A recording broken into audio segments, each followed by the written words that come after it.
கிறிஸ்துவுக்குள் பிரியமான சகோதர சகோதரிகளே, இயேசு கிறிஸ்துவின் பிறப்பின் மாதத்தில் முதலாம் நாளில் நான் வாஞ்சையாய் ஒரு விஷயத்தை உங்களுடன் பகிர்கிறேன்.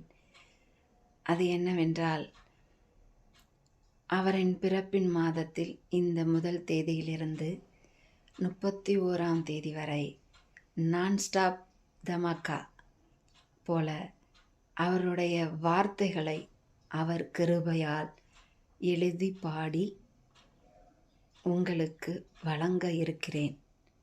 நீங்கள் கேட்டு இயேசு கிறிஸ்துவின் நாமத்தை உயர்த்துங்கள். அவர் பிறப்பின் மாதத்தை கொண்டாடுங்கள். இயேசு கிறிஸ்துவின் நாமத்தில் எல்லோருக்கும் சந்தோஷத்தையும் சமாதானத்தையும் அவர் இரட்சிப்பையும் அவர் அன்பையும் எப்பொழுதும் பொழிந்து கொண்டே இருப்பார். அவர் நாமம் ஒன்றே உயர்த்தப்படுவதாக.